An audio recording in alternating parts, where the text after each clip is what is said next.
Welcome into another edition of the BlueWhite Tailgate Pawcast. Andrew Calista, Mike Gross of the Gross Rational Product, and Frank Bodani of the York Daily Record.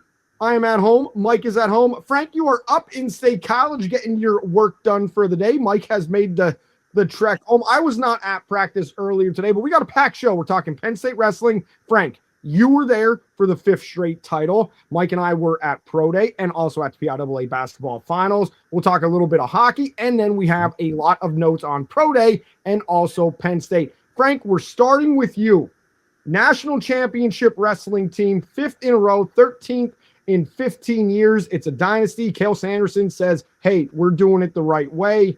What were your just overall impressions of what the Nittany Lions did in Cleveland Rocks? Well, I think it was a little bit like Old Hat in that, the expectations are so high. And they pretty much did, I think, what people thought they should do. Meaning like, okay, so you get 6 guys in the finals, you win 4. They've done that before, but that's pretty great. I mean, they broke their points record again. Yeah, that's pretty great. But I guess 2 things are, they were really close to being outlandishly good, like way better than ever before. They had 8 guys in the semifinals, which is tied for like a record. And so 3 of them didn't, here's the deal. Okay, so 8 guys in the semifinals, but 2 of them lost in overtime. And then there one guy and 2 of their guys in the finals, right? One of them lost in overtime and one lost by a point. So we're talking like, how close were they to having 8 guys and maybe 6 or 7 winning titles? I mean, real close. And I think that didn't really, you almost forget that a little bit. And then Oklahoma State, kind of got more attention than Penn State because they were really good. And people just are tired of Penn State, I think. I mean, the fans there, I know it's in Ohio, but they were just rooting for anything not Penn State, right? And I think it's just like, why do I got to see this again? It's almost like they've been dominating for so long that you almost welcome something new. And that's kind of the overall vibe. That's interesting because you almost expected maybe that to happen with this kind of dominance. We see this kind of dominance in any sport so rarely. It was interesting. I also thought it was interesting that Cael Sanderson in his post-match stuff kind of said we're doing it the right way and sort of half implying that other people aren't really. Well, so did the Iowa coach, right? The same thing almost. So it's like, okay, nobody's saying Oklahoma State. David Taylor and all the money. How badly Oklahoma State wants to be really good again. And you just, hey, you just wonder, right? But hey, they got great. The thing is, though, if they keep going, you might get 2 teams now that might be way ahead of everybody else. Okay, right now you got 1 in a sense. But I don't know if it's going to be beyond 2. I mean, they may pull themselves so far ahead of the rest of everybody that, it might be a little better, but I'm not sure how much competition we're going for. Right. That's interesting. So. Who's your Hodge Trophy winner? Voting for the Hodge is open. I'm thinking, did it open today or yesterday? I'm not sure, but it's open for the public to vote. So who's your vote for the Hodge? Mitchell Messenbrink is the Hodge winner. He will win the award, I think. Number 2 should be Josh Barr for Penn State in my estimation, because he's just like a cyborg. I mean, he freaking railed people the entire year by bonus points and just did it like without a lot of flair. Just went out and just crushed people. Like Mitchell is a different kind of character, right? He's bouncing up and down. He's got that big mop of hair. He's smiling. Josh Barr just comes out and does business. I mean, he almost went the entire year, and I don't know if this has ever been done. He almost went the entire year with all bonus point victories. I mean, the last match was the only one that he did not bonus point somebody. So, but I still think Mitchell Messenbrink's got to do it. I mean, his finals, right? He beats the guy for the 9th straight time, and he utterly destroys him. You should never lose an NCAA finals match like 21-4. I don't think that should ever happen. But 20-4, yeah. It did. So. Mike, are you aware of the controversies that happened out in Cleveland? We have the PJ Duke controversy on a takedown. I don't know if you saw that. No, I don't know that. I saw the Iowa guy who didn't want to shake hands. That is Mikey Caliendo. Right. Did not. So what, Mike? What's your take on Mitchell Messenbrink going to shake everybody's hand and him just like? I don't know if he blew him off. I don't know if he didn't see him. I saw him. I watched video of it. I thought he saw him. I just thought he was mad because he lost, and I thought it was kind of a snotty thing. I mean, shake the guy's hand. It takes 2 seconds. Come on. Pretty simple, I think. All right, Frank. PJ Duke. The cradle's locked up. You have a call. We obviously have to have a rule change in here. So take us through and let me know what are your thoughts as we take a look at this. There seems to be some discrepancy with just officiating in general. Not that it's bad, but that it seems like there's some issues with putting so much pressure on the officials to make calls. And the problem with this one is, did he have the takedown? Well, the official ruled that he had to take down and stop the match. And it looked like not only could he, should have, maybe whatever, had to take down, it looks like he was putting his opponent in a cradle or maybe going for even more points. So it wasn't just that they stopped the match and gave him the win. Well, they stopped it too quickly because he could have had more points, and then they reviewed it and they don't even give him the takedown.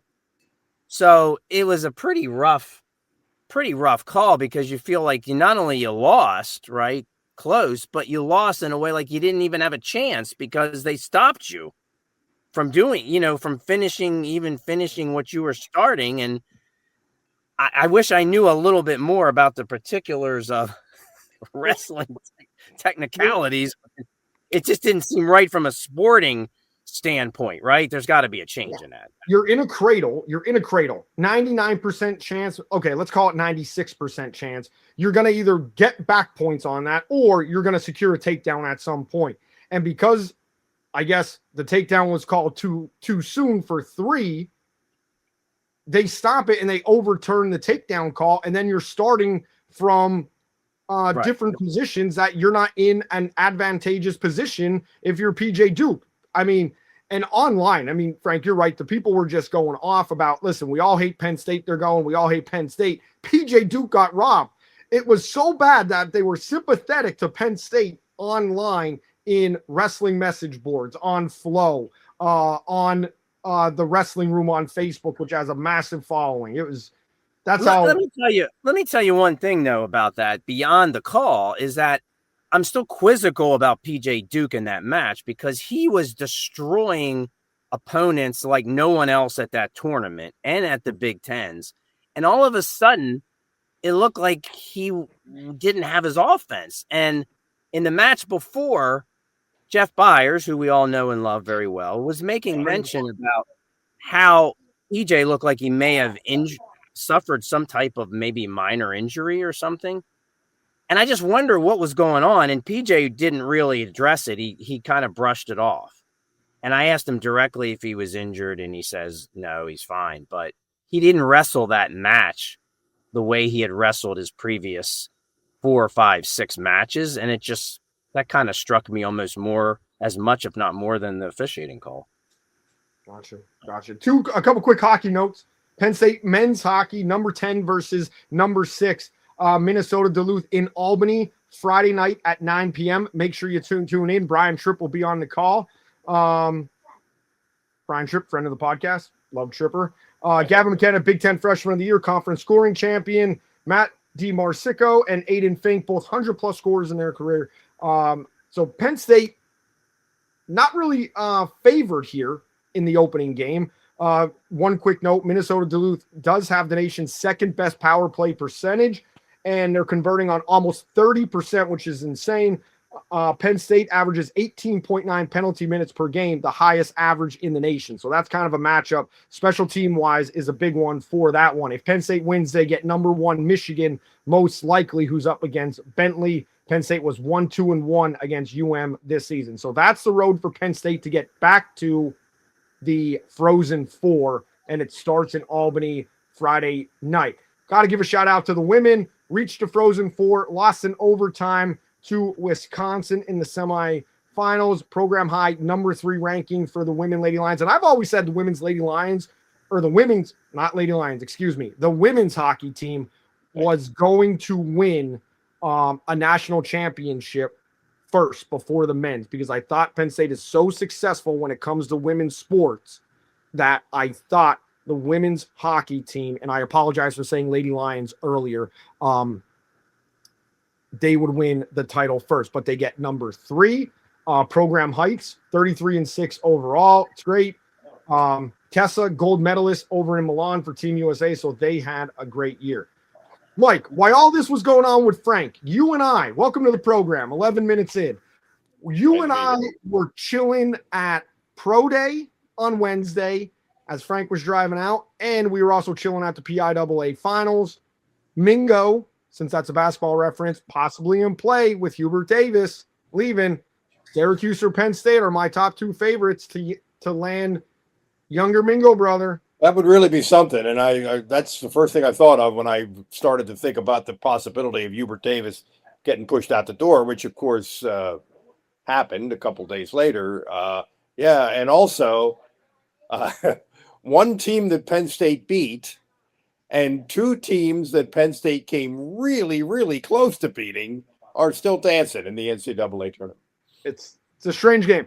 Transitive property, Penn State basketball is the national champion with Iowa still alive. You are the king of the transitive property. I'm just saying that. So Pro Day, just overall impressions. And Frank, feel free to chime in. You've covered Pro Days in the past.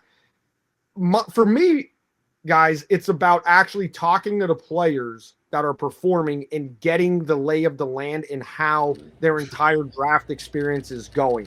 Because everything that's pretty much done at Pro Day, everybody knows. And I don't think for any of Penn State's guys, what was put on tape and on the sheets there was so eye-popping that, man, they're skying up draft boards or they're popping in the late rounds. Well, if anything, a couple of the numbers were maybe a little disappointing. I think Zaki Wheatley running a 4.6 plus. That couldn't have helped him when he's seen as kind of an undersized safety cover guy. Drew, but other than that, really not much. You're right, not much about the numbers. Drew Aller threw. He threw the ball well, which he always does. And again, that's not the issue with Drew Aller, is what he could do throwing a football in gym shorts and a t-shirt.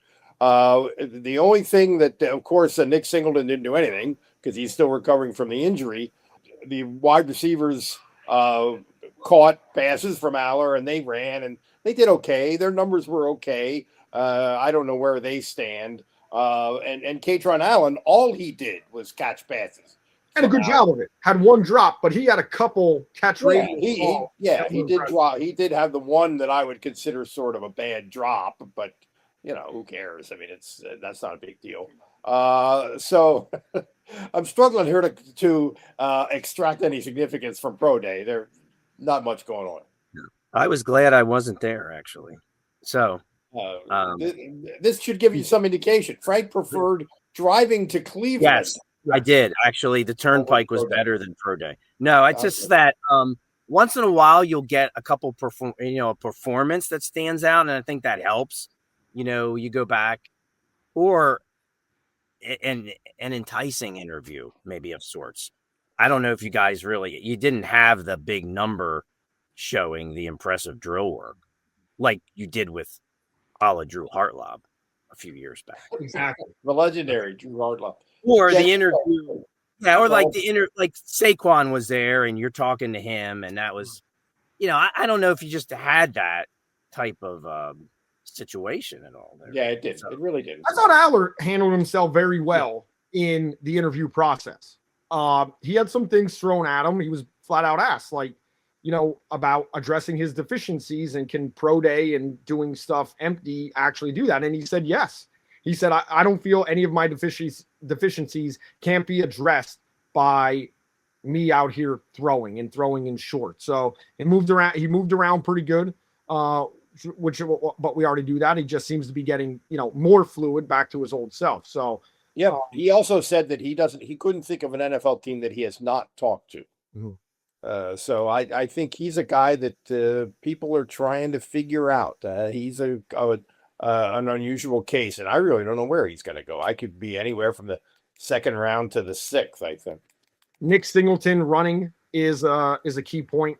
He's going to run before that. So, and he had a visit set up to the Jets, is what he told us. So, a couple of the interesting things from Pro Day, all in all. The most interesting thing for me is the longtime Penn State beat reporter wanted me to run out and pick off one of the passes and hop the barrier, and kept enticing me to do it. So yeah, that was a groundswell. I did not. There was a groundswell of support for me to pick a pass off. For you getting out there. Yeah. I point out football. Let's get into talking it, and let's just start with this. Penn State kicks off spring practice. They have 13 more before they'll be in Beaver Stadium. As head coach Matt Campbell said, it's important for Penn State to get out there in front of the fans at Beaver Stadium and experience that format. Who knows what that's going to be, but the change is Penn State is now practicing in the morning. Here's Matt Campbell on why that takes place. It's an area for me that I've really become convicted on, that it is absolutely the best thing for student athletes. I think 3 years ago now, we went to morning practices in the fall. And what I saw, you're talking the last 3 semesters in the fall, which we always did afternoon in the spring, and in the fall we did in the morning.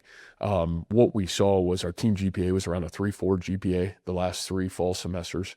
I think it gives our young men a start to their day, which is huge. Kind of what he said. It actually originated over COVID. They went back to practicing in the afternoon. He said that was a big mistake. Went back, and it just gets them lunch. It gets everybody.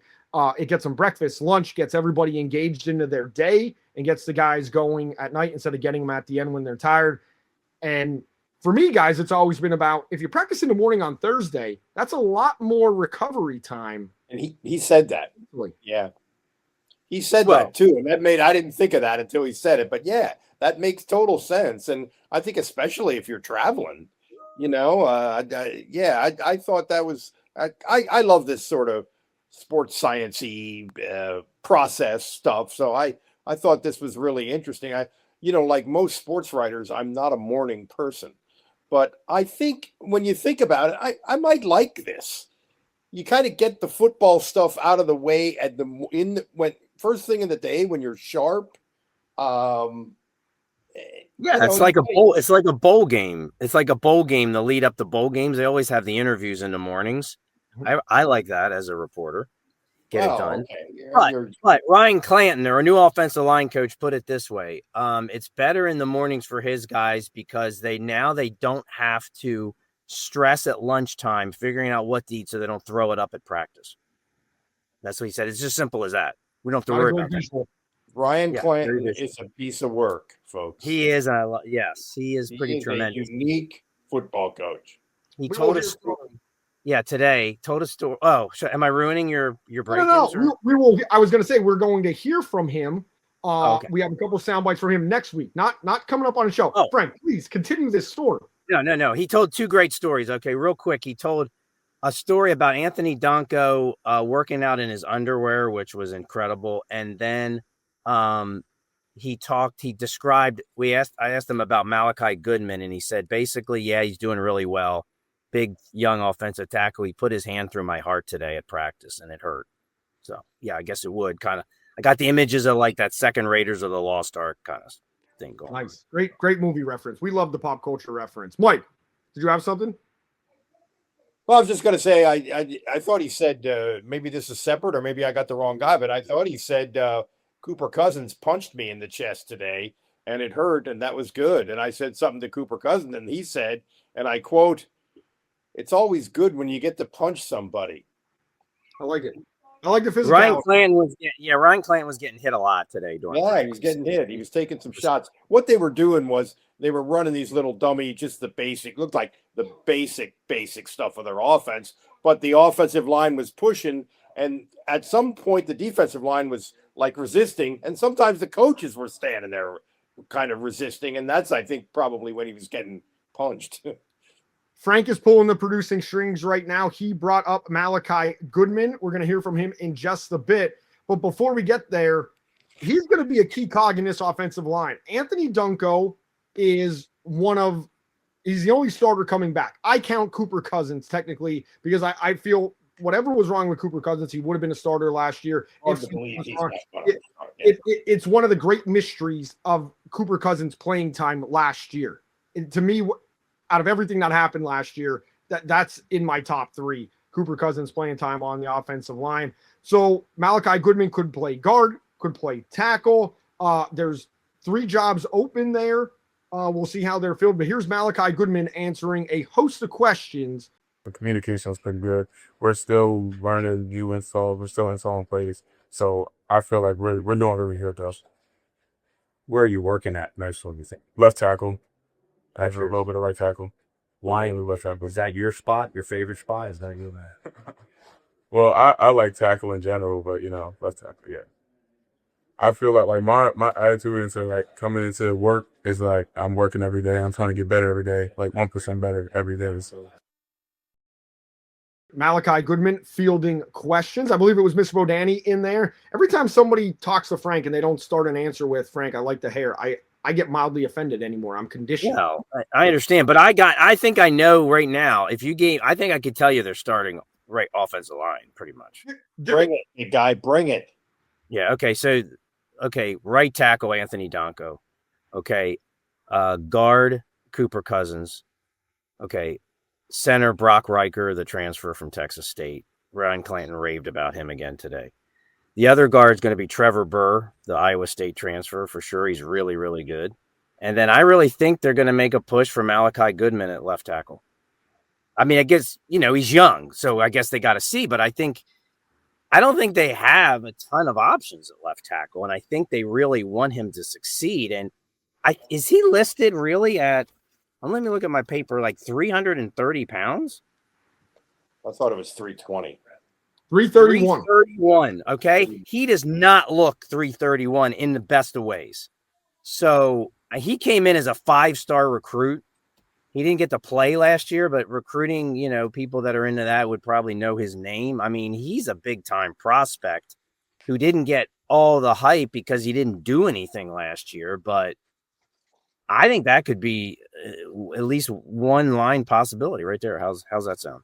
How about that? 6'6", 331, and the wingspan and everything which you look for in a tackle. That obviously is a key position, left tackle. That's a big, and they got to find one. I don't think of an alternative to him that I know of on the roster that I would put ahead of him. Yeah. How big is, you guys saw practice? Just how big in person is this team? Because like people are raving about it. It's just, there's a lot of guys like plus 29 pounds from last year, plus 27, plus 19, plus 9. Do they look physically imposing? That much bigger?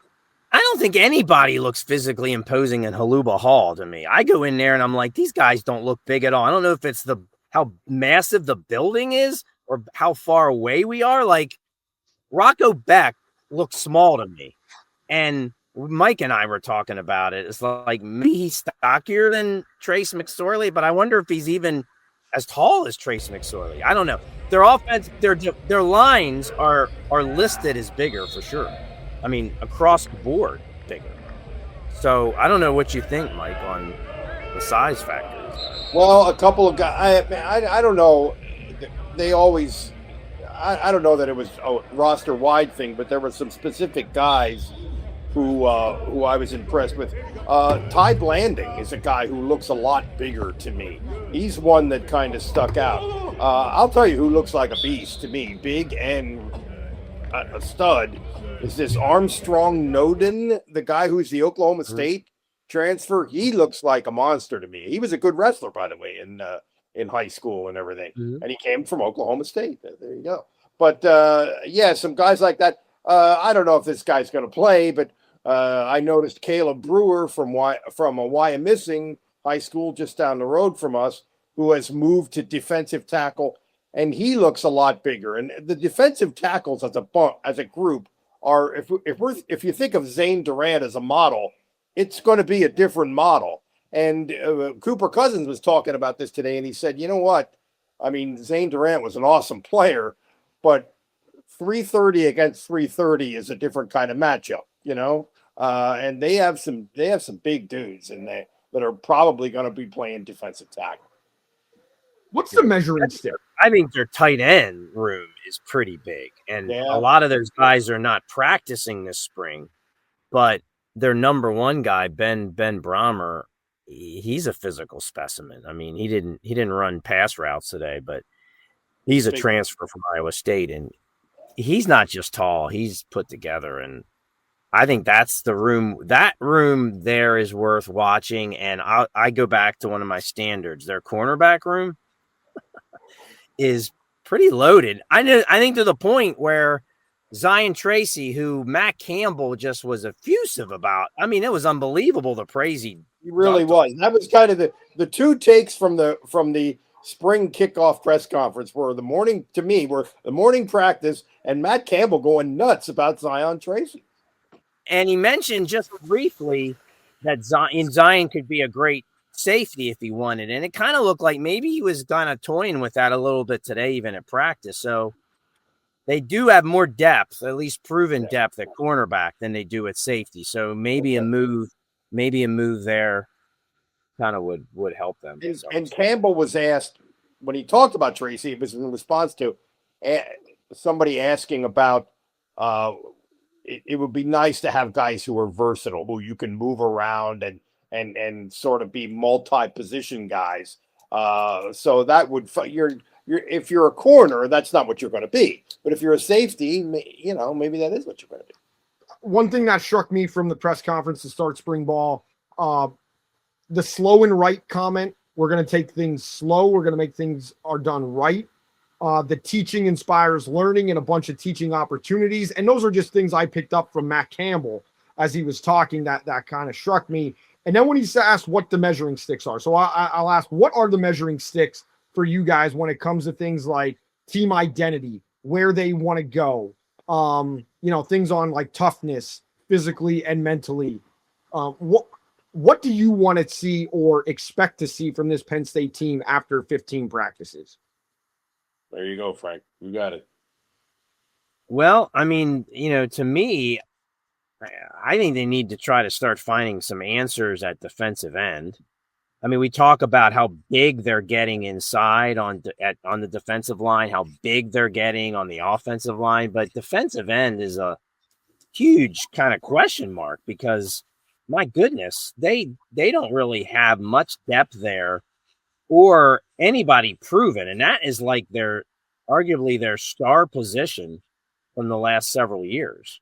I mean, they always have a defensive end that's top notch rushing the passer, and they got to figure that out.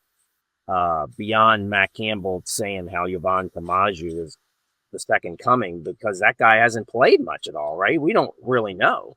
Yeah, but he played well as a true freshman. Come on. So the guys that you're talking about, Frank, are going to probably have to be Kamaju and Max Granville. But I mean, who else? You got to have like 4 and 5 guys. Absolutely. And I don't know who they even have 5 guys. Iowa State guys, maybe. I don't know. We'll see. Yeah. Go ahead, Andrew.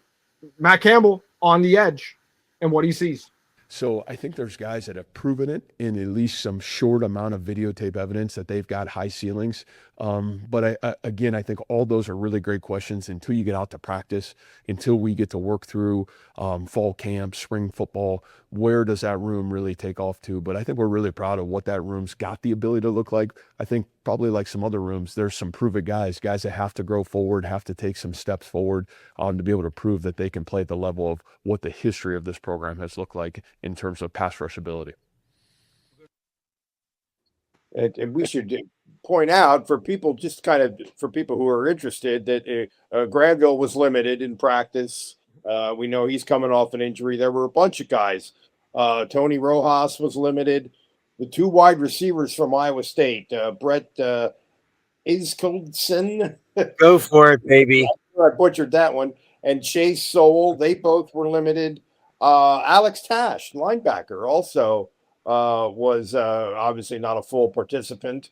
There were a few others, and Alex Mansky, the quarterback who was coming in from Iowa State, who was a pretty big time recruit. He is limited, and of course, so is the starting quarterback Rocco Beck. But he was out there with a helmet on, running around, and they were, going kind of rehearsing the basic stuff of the offense in the running game. He didn't throw, so we were seeing a lot of not either non-scholarship or freshman guys at the quarterback position. It's pretty interesting. I mean, this is the most interesting spring in a while. Oh, there's so much going on. You can't even process all of it. Yeah, it's crazy. It's like a 1,000-piece puzzle right now, just trying to learn who all these guys are, learn what they look like, learn their personality. And, guys, early on, when you talk to the assistant coaches, when you talk to Campbell, when the players are coming in, Matt Campbell is preaching toughness. DeAntoine Lynn kind of in his presser said about toughness and being physical up front. It's just 2 practices in. But do you get that vibe that these are not just empty words, that this is going to be a tough physical football program that, is going to line up and punch you in the mouth?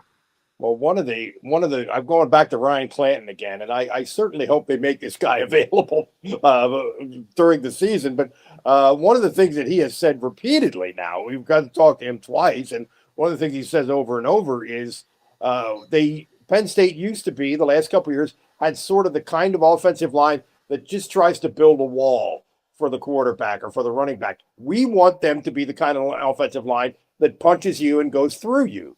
And he really has emphasized that to the point where it's obvious that he thinks that was lacking previously from watching Penn State film the last year or so. And he said that a couple of these guys, Donko and Cooper Cousins, et cetera, are guys that are kind of being unleashed by that mentality. Yeah. I agree. I agree, because you know what? At all the years James Franklin talked about it, we asked him about it. That offensive line at Penn State, only at the end of the 2024 season, to me, did they ever show that kind of physicality to try to take over game. One small part of one season. That's it. Because last year was a complete failure in that regard. And I think these new coaches know it. I think they see it. And I think they're trying to instill it in the guys that are back, and keep it going in the guys that are coming here. And there's one guy in particular, again, is it Cool? He's got the same first and last name, right? But there are some people, not me, because I don't have that ability, that were comparing him in some ways to a young Olu Fashanu. Okay, so I don't know how relevant that comparison is, but he's a young guy from Iowa State that they're really high on. Yep. Yeah, I mean, he may not do a whole lot this year, but if that's a guy that they're high on, that they can instill that mentality in, I think that's what you're looking forward to with this offensive line under this regime. And Andrew, you were talking about sort of roster team-wide toughness or team-wide intangible qualities, and we're talking about the offensive line, and they really are the engine of the football team. You have to have 5 of them all the time. So what they do in that area, I think, kind of resonates throughout. I could see the comparison. 6'6", 293. By the way, yes, came from Iowa State, Centerville, Ohio. Let's not lose that as a site that Penn State's head coach has a lot of connections and roots in Ohio. And let's not lose the sight that when Penn State was rolling in the 80s and 90s, a lot of that pipeline came from Ohio. And there's Ohio, I know, it's not Florida, it's not California, it's not Texas. They still play really good football and produce a lot of great football players out there. A lot of tough football players that Matt Campbell wants to bring in. So I think it's a perfect spot to end it, guys. Any closing thoughts? You guys said unleashed. Frank was unleashed early going on wrestling. Ryan Clanton is apparently unleashed the offensive line. Yeah. It's pretty good. I'm smiling ear to ear just like listening to it. Unfortunately, I couldn't be there today to partake in the festivities, but Pro Day was fun. Holuba was there, making it, or Matt Campbell doing all the work with the alumni and having guys come back. So yeah, and there were some recruits there today too. There was a lot of people hanging around, and we got to watch almost the entire practice, which is a departure, let's say, to put it mildly. Yeah, it feels like if you're going to spend 5 hours in the car going up and back, it kind of made it feel like it was more worth going up for whatever reasons. I mean, you know. Yep. And for all those people that say changes is bad and this and that, if there's one change that's great from when Joe Paterno coached Penn State, if Matt Campbell's going to leave practice open all the time, who's in favor? Raise your hand. Everybody's hand.